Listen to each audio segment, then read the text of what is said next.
We are going to continue in our third week of this series that we're doing called The Faith Journey. And we have been looking at our own faith journeys as we have looked at the life of Jacob, a very important figure in the book of Genesis and really in the story of the Christian faith and narrative, the Jewish tradition, but certainly as Christians we've been grafted into that.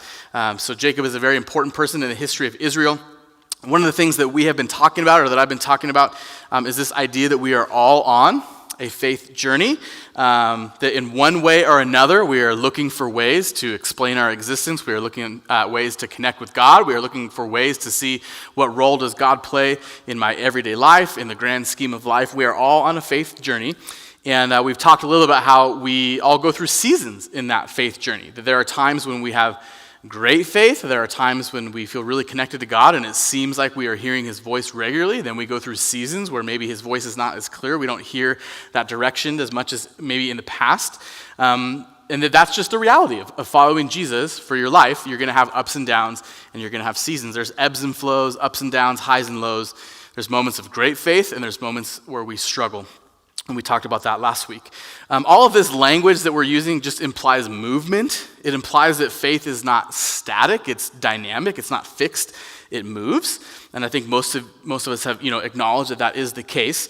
Even if we can point to maybe a moment in our faith journey, even if we can point to like a time and say that's when like God really met me, that's a time when my faith was awakened, I think we realize that that is still just a moment in this bigger journey of these sort of ups and downs, that God is always working in us in different ways. If you think about music for a minute, I've shared many times here that I'm not musical, but I do know that that there are individual music notes. I remember in the fourth grade learning this phrase, every good boy does fine. Anybody remember that? Anybody hear that? No, some of you, yes. Every good boy does, like ED, GD, I don't even know. F is in there somewhere. Never mind. Okay, I'm going to leave it at that. There's lots of notes. You guys, I exercised self-control for the first time in my life. I was going to make an inappropriate, funny joke.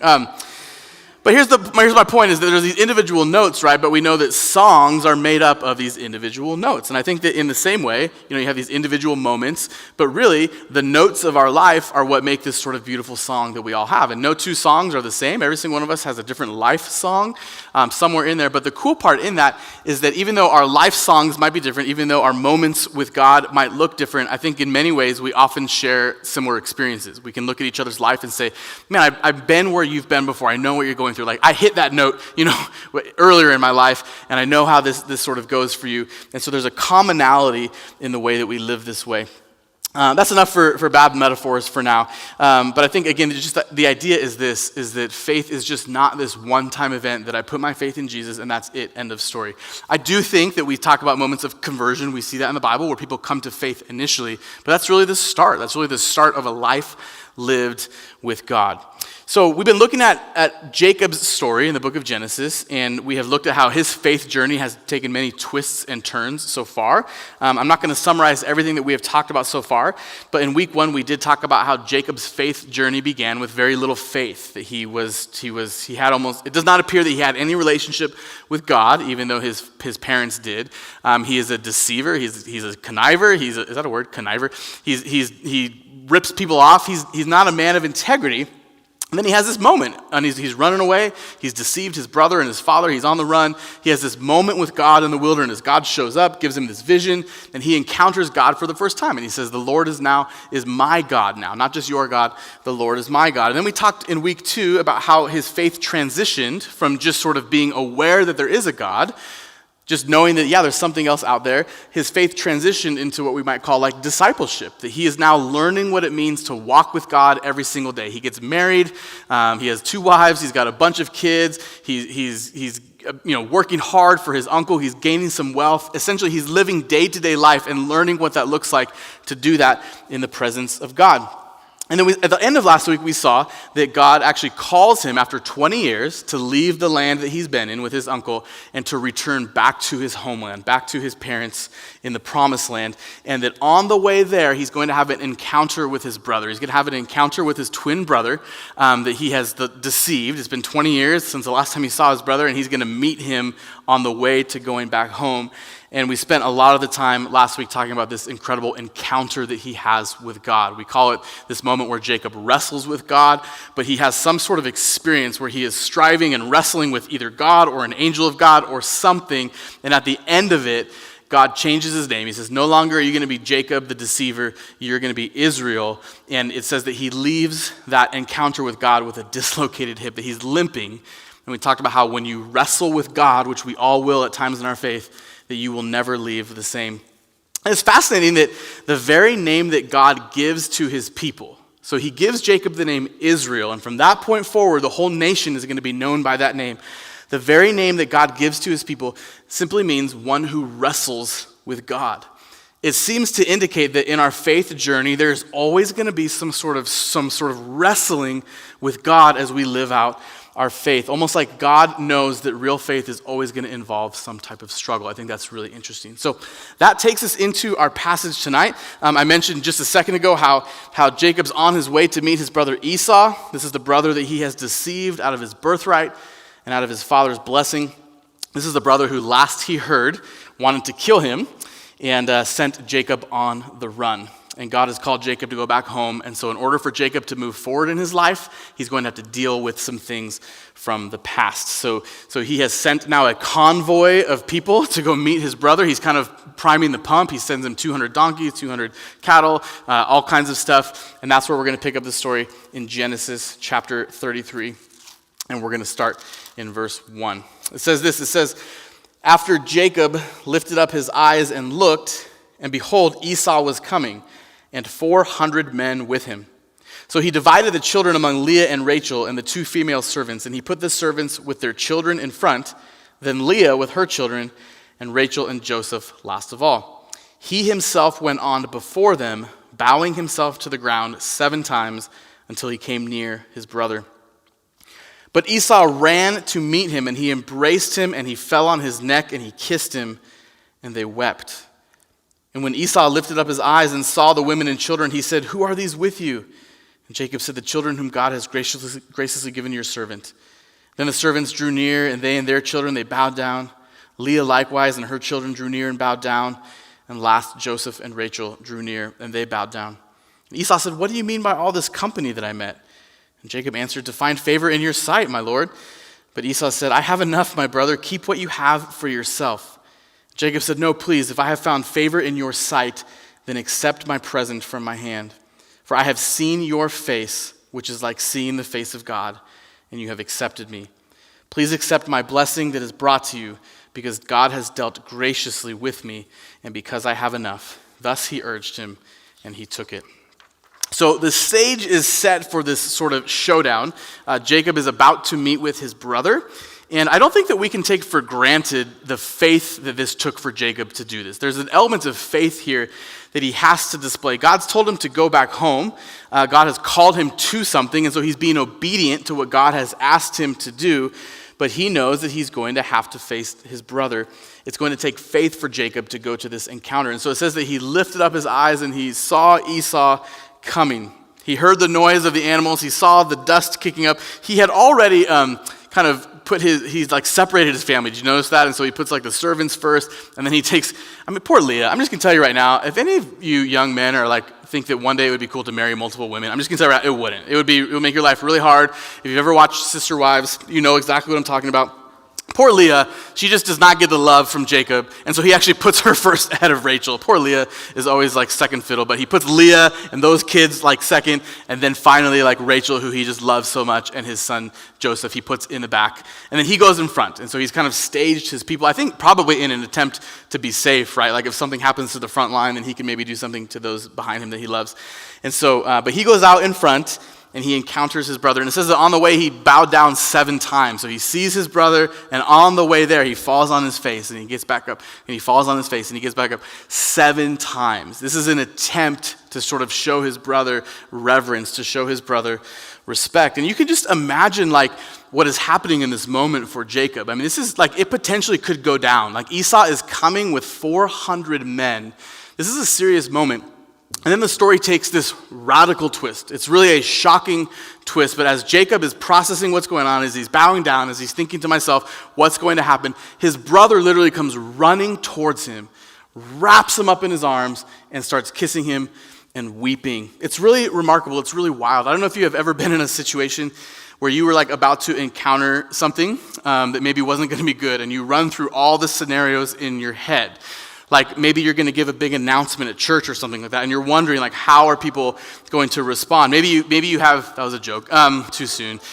Maybe you've done something at work that you shouldn't have, or you could get in trouble, and your boss calls you into his or her office, and you're running through all the scenarios, right? Like, what's going to happen? Am I going to own my mistake? Am I going to make excuses? And just imagine you go into a meeting like that, thinking that you might lose your job, and instead you get like a pay raise and a promotion, right? Like that's what is happening for Jacob. I can guarantee you that in all of the scenarios that crossed Jacob's mind, his brother running to him and falling on his neck and hugging him and weeping was the last thing that Jacob expected. I'm sure he was probably going to say something like, I'm so sorry, I was young and stupid and, all that kind of stuff, but his brother completely absorbed him. The big old hairy redhead Esau swallows up his brother in this ultimate embrace. And as Esau looks up, he's like, man, brother, tell me, who is all this? And you can just like get this sense of big bro, like just being so proud of his little brother, like, tell me about your family, who's this? And he's just like, oh, this is my servants, this is my wife, Leah, Rachel, here's all my kids. And there's this really, really sweet moment. I think when we read the Bible, we really need to try hard sometimes to enter into these moments. It can become very easy to just read them as a story and move on. But when we allow ourselves to be in this story with Jacob, it's really powerful. I think if there was an Instagram reel of this moment, it would have 100 million views. This is like, when the soldier comes back from duty and comes back and surprises the family, right? Those videos, you just can't not cry when you see those. They are the best. And this is the moment that is happening between these two brothers that haven't seen each other for 20 years, and there's been such animosity. It's really a beautiful moment. And so then Esau's like, hey, what's the deal with all this stuff you sent me? Like, what's the deal? Come on, bro, what's the deal with all the cattle you sent me? And Jacob's like, well, I was trying to appease you a little bit. I wanted you to take care of you. And Esau's like, man, I don't need any of that stuff. I got plenty. Like God, he doesn't say God's blessed me. Actually, I shouldn't say something he doesn't say, but he indicates that he has been blessed, that he has what he needs in life. And he's like, I don't need this. What's this between me? This is like when I was a kid and we would go to dinner as a big family and my dad and my uncle would get in a fight over the bill. You know what I'm saying? Like, have you ever had that moment where, no, you haven't because you're poor like me, but when you have that moment one day when you fight over the bill and you're like, no, I got it, you got it, I got it. There's this moment, it's like, dude, what's 200 sheep between us? Like, we've got thousands. Like, this is no big deal. But then Jacob says something really powerful. He says, no, for real, if I have found favor in your sight, like, please take these gifts. And then he says this, for I have seen your face, which is like seeing the face of God, and you have accepted me. I want to make a couple observations about this encounter. I'm going to make 3 of them. The first one is this, we never know how God is going to work in someone else's life. We never know how God is going to work in someone else's life. We know very little about Esau. We know that the last time we heard about him, he planned to kill his brother, and then he actually went and he married somebody against his parents' wishes. His parents did not want them at that time to marry outside of the Israelite clan, and he was so upset at his parents for what happened that he went and he married outside the tribe, and so he wanted to kill his brother. He married a woman, or I think even women, that his parents did not want him to marry. In some senses, Esau comes across as impulsive and vengeful, vindictive, kind of an angry guy. And yet something must have changed in his life over those 20 years, right? I have to believe that God worked in his life. I'm taking a little bit of a leap here because the Bible does not necessarily tell us that Esau had some sort of conversion or even that he followed Yahweh, that he followed this God. In fact, later on, his people become the Edomites, the city of Edom, the nation of Edom, and they have a lot of wars with Israel down the road. But I'll just tell you this, I think something must have happened in Esau's life for him to respond this way to his brother. I know people who have had grudges for 50 years for less issues than this. I know people who spend their whole lives in bitterness and anger towards an ex or a business partner or a family member. Bitterness and hatred are hard to get rid of, especially when you're the victim. And make no mistake, Esau was the victim here. He was the victim. His brother deceived him and stole what belonged to him. And yet Esau's response when he sees his brother is to run and give him a big hug and tell him, It's okay, I accept you. What's my point? Well, I think that sometimes there are times in our lives when we cause harm to other people, and simply due to the circumstances, we're just not able to make it right, at least right in that moment. Maybe you've harmed someone and it's just not appropriate to make amends, maybe because there's boundaries in place or lines that have been crossed, and even if we want to make it right, maybe we're not able to in that moment. Whatever the reason is, there are some times when we harm somebody and we just can't quite fix it. And I'll tell you, when this happens, we often experience, I'm speaking from personal experience, we often experience a tremendous sense of guilt. That guilt can really take root in our lives. Like if I am responsible, or if I feel like I'm responsible, for this person's choices the rest of their life, I've done something that maybe I feel like has set them on a path that's not good and it's my fault.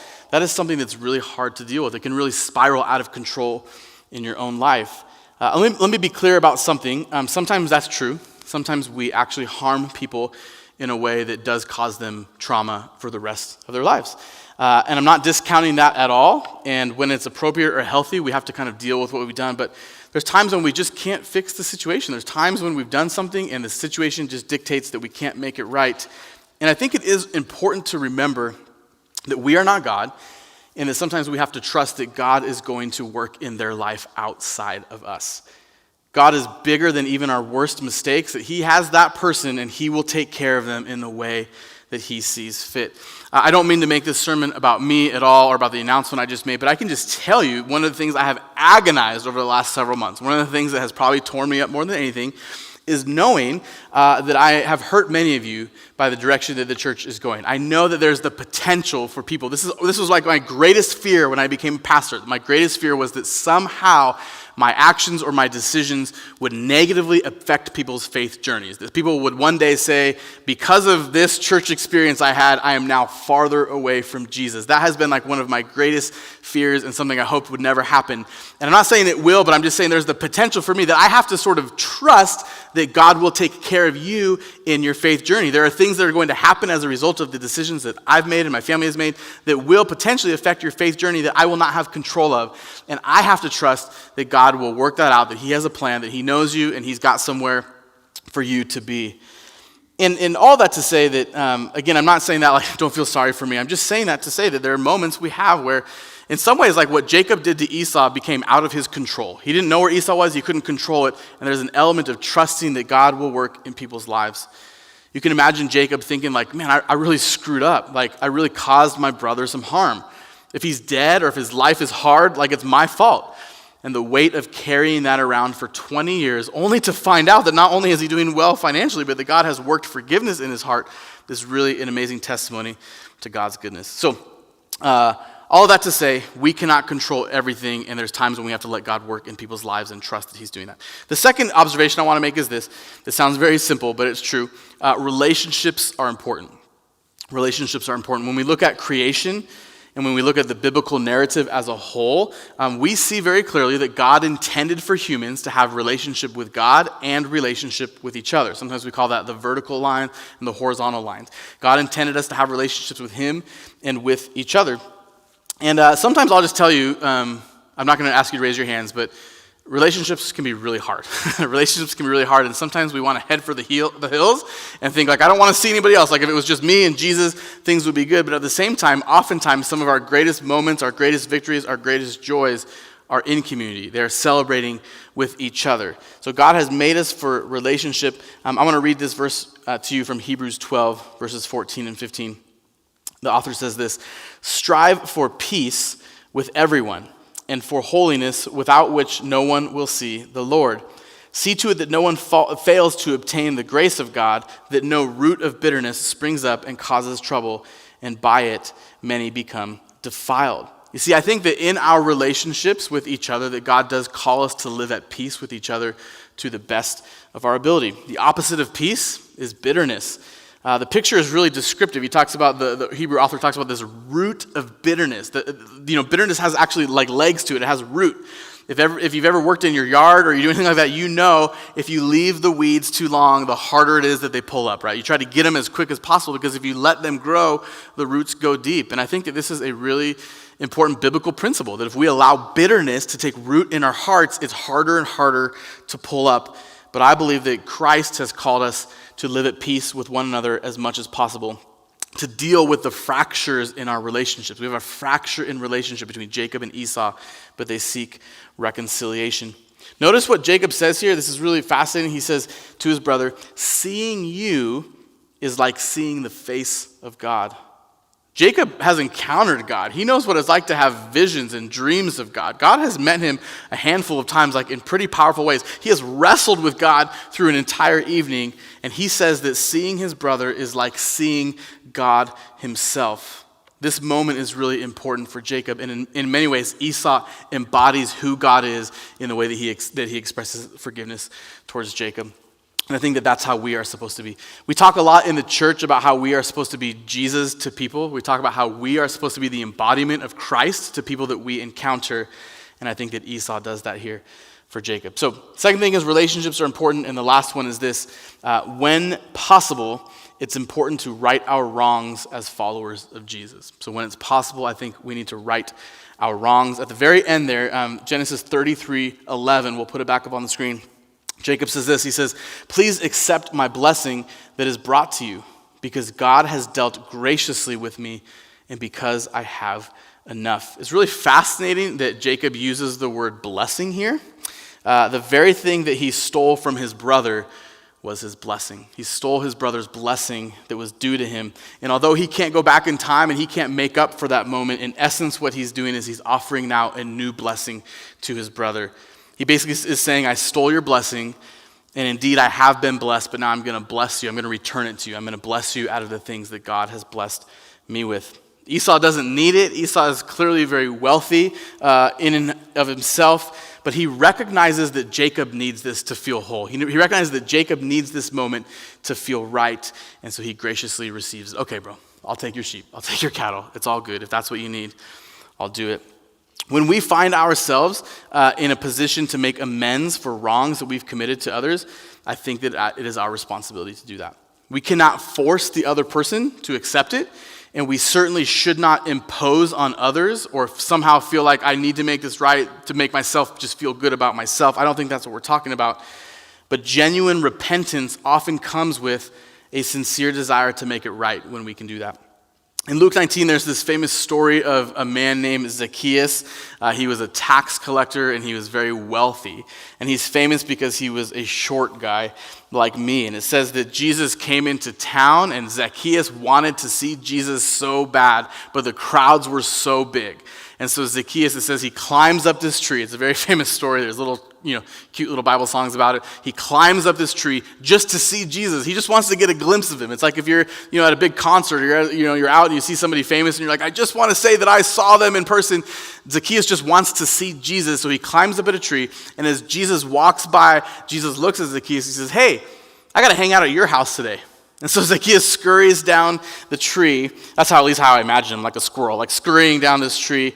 And it says that everybody got really upset, that all the people around him were like, Jesus, you can't hang out with that guy. He's a sinner. He's a tax collector. That Zacchaeus' reputation was not good.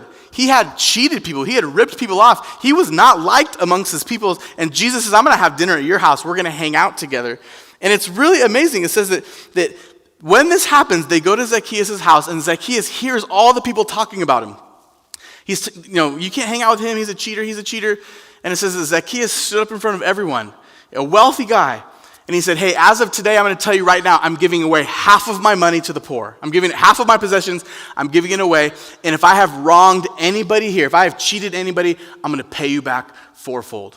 In other words, his encounter with Jesus, him just simply being with Jesus and seeing Jesus extend himself to him, causes him to right the wrongs that he has committed in his life. And do you know what Jesus says when Zacchaeus says this? Jesus says, today salvation has come to this house. Today salvation has come to this man. In fact, what he says after that is, I didn't come to seek, he says, I've come to seek and to save the lost. In other words, Zacchaeus was a lost man living his life, ripping people off, but when he encountered Jesus, it's almost like he couldn't help but make right the wrongs that he had committed to other people. So I think that when possible, it's important to right our wrongs as followers of Jesus. This story about a younger brother who has obtained an inheritance by taking advantage of someone else who has gone on the run, who then came to his senses and now needs to reconcile with the family member that he wronged, has a very familiar ring to it. There's an interesting parallel story to the story of Jacob, and it takes place in Luke chapter 15 in the form of a parable that Jesus tells. Luke 15:11 says this, "And Jesus said, 'There was a man who had 2 sons, and the younger of them said to his father, "Father, give me the share of property that's coming to me." And so he divided his property between them. Not many days later, the younger son gathered all that he had, and he took a journey into a far country, and there he squandered his property in reckless living. And when he had spent everything, a severe famine arose in that country, and he began to be in need. So he went and hired himself out to one of the citizens of the country, who sent him into his fields to feed pigs. And he was longing to be fed with the pods that the pigs ate, and no one gave him anything. But when he came to himself, or when he came to his senses, he said, How many of my father's hired servants have more than enough bread, but I perish here with hunger? I will arise and I'll go to my father, and I'll say to him, Father, I've sinned against heaven and before you. I'm no longer worthy to be called your son. Treat me as one of your hired servants. And he rose and came to his father. But while he was still a long way off, his father saw him and felt compassion and ran and embraced and kissed him. And the son said to him, Father, I have sinned against heaven and before you. I'm no longer worthy to be called your son. But the father said to his servants, Bring quickly the best robe and put it on him, and put the ring on his hand and shoes on his feet, and bring the fattened calf and kill it, and let us celebrate. For this my son was dead, and he is alive again. He was lost and is now found. And they began to celebrate. Notice the parallels between these two stories. Jacob has taken a blessing and an inheritance from his father by dishonorable means. The prodigal son has taken an inheritance from his father by dishonorable means. Jacob has gone on the run. He has journeyed to a far country and feared for his life. The prodigal son has gone on the run, journeyed to a far country, and feared for his life. Jacob came to his senses, humbled himself, and seeks to reconcile with his brother. The prodigal son came to his senses, humbled himself, and seeks to reconcile with his father. Jacob feels unworthy to be called a brother, and so instead he calls himself a servant of his brother. The prodigal son feels unworthy to be called a son, and instead calls himself a servant of his father. Expecting the worst, Jacob humbly approaches his brother. Expecting the worst, the prodigal son approaches his father. Jacob's brother has compassion towards him, runs to meet him, embraces him, falls on his neck, kisses him, and weeps. The prodigal son father has compassion towards him, runs to meet him, embraces him, kisses him, and weeps. Esau does not dwell on the past mistakes of his brother, but he readily forgives him and accepts him, not as a servant, but as a brother. The father does not dwell on the past mistakes of his son, but readily forgives him and accepts him, not as a servant, but as a son. Isn't that interesting? It sort of kind of blew my mind this week. And it's one of those cool moments where I came to this conclusion and I was like, what if? And then I read really smart people and they had the same conclusion. So I felt good about myself, but also not as cool. I had discovered something that no one else had. When Jacob says to Esau, seeing you is like seeing the face of God, it's because of the unconditional forgiveness and acceptance that he receives from Esau. That kind of forgiveness and acceptance only comes from God. In the same way, the unconditional forgiveness and acceptance that the father shows to his son is, of course, representative of the forgiveness and acceptance that only God can give us.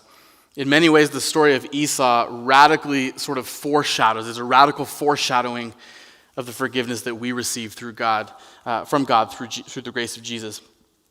In our journeys of faith, I think that there will be plenty of opportunities to offer forgiveness to others and to receive forgiveness. In our journeys of faith, people will wound us and we will wound others. In our journeys of faith, we can choose bitterness or we can choose peace. In our journeys of faith, we must value relationships and we must choose to right the wrongs that we have committed when it's appropriate and in our power to do so. In your journey of faith, I hope and pray that you will experience the radical acceptance and forgiveness of a God who loves you no matter where you come from or what you have done. Amen? Would you pray with me and then we'll stand.